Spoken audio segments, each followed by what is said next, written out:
The VL-49 Tarantula is a large quadrotor tiltwing aircraft with emphasis on logistical and tactical air support. While unable to fulfill both roles at once, the Tarantula can be quickly modified to perform one or the other. True vertical takeoff and landing functionality grants the Tarantula full use of helicopter landing pads and total freedom to land anywhere it can fit.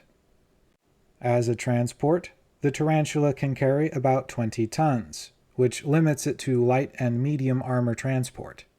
The Tarantula is lightly armored, but its size and system redundancies grant unusual resilience against missiles and small caliber machine gun fire. In combat, the Tarantula has been seen to absorb multiple direct hits from missiles and tank shells without being destroyed. This durable reputation allows the Tarantula to venture surprisingly close to the front lines, though it remains vulnerable to sustained fire and can be effectively stopped if hit at a few select vulnerable locations. Missile strikes that can successfully separate two engines on the same side can throw the Tarantula into an uncontrolled spin.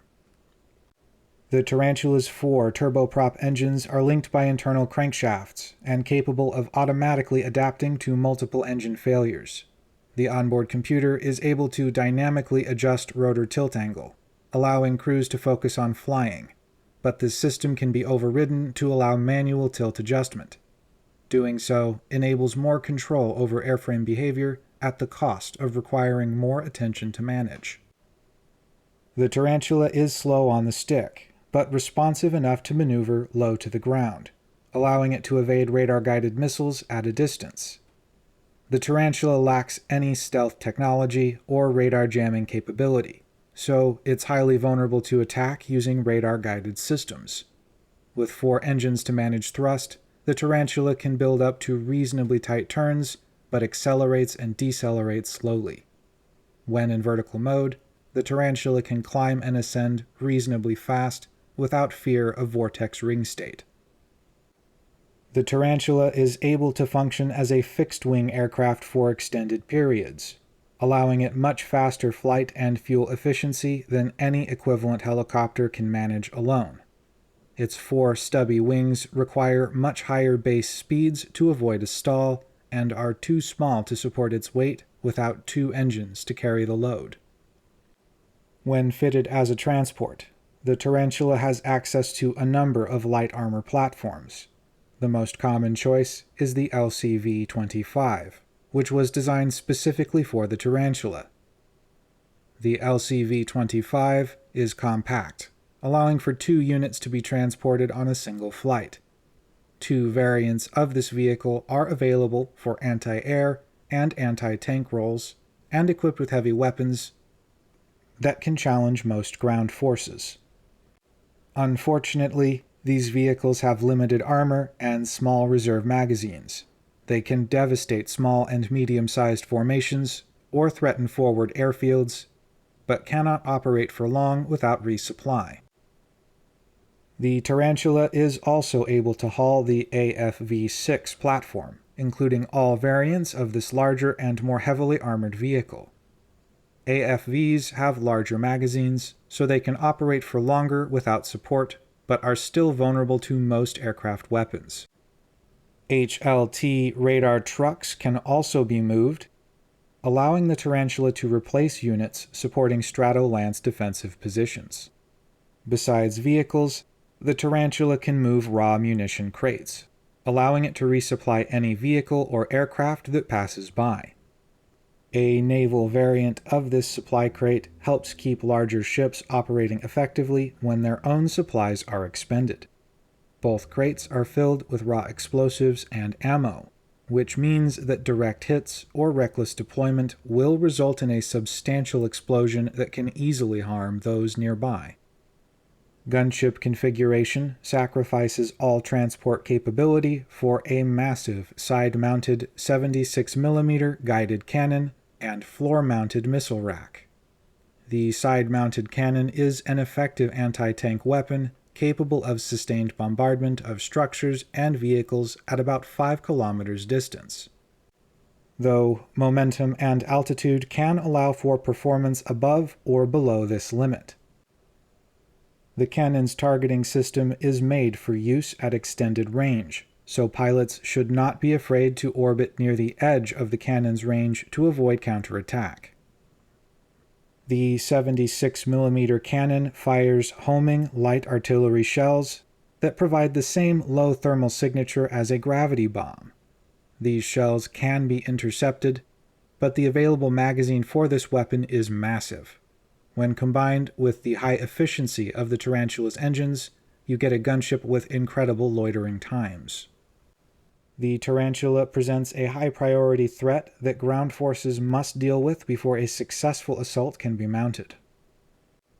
VTOL capability allows the Tarantula to use terrain for cover, much like a helicopter, though limited maneuverability can make this treacherous.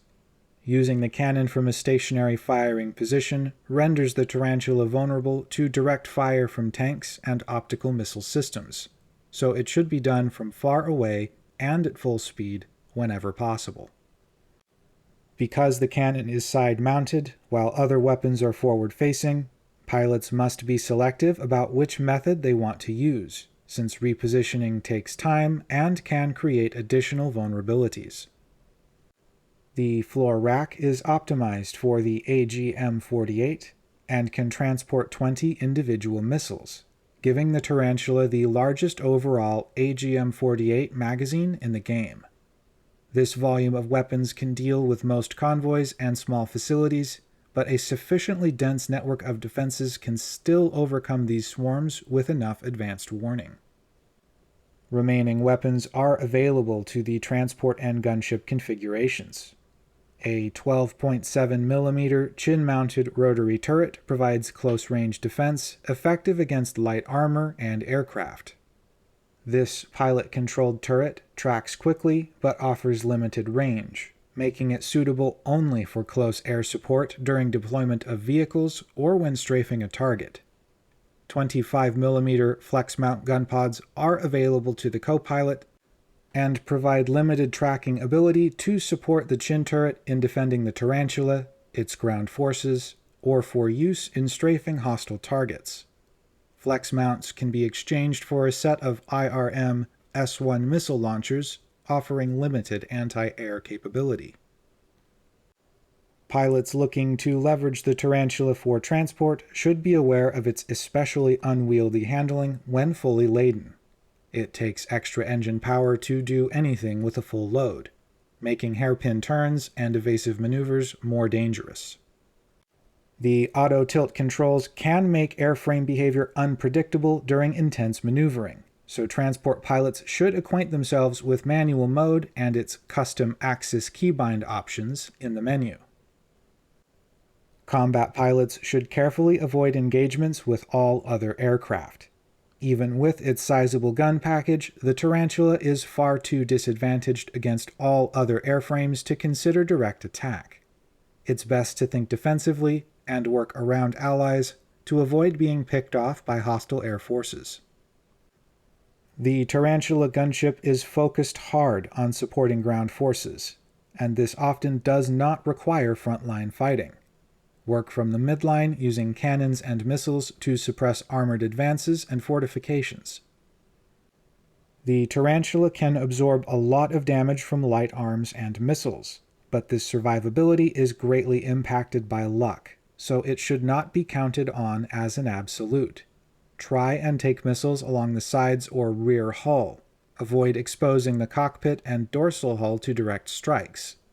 The Tarantula does not have ejector seats, so crew must bail out, taking extra time to evacuate than other platforms.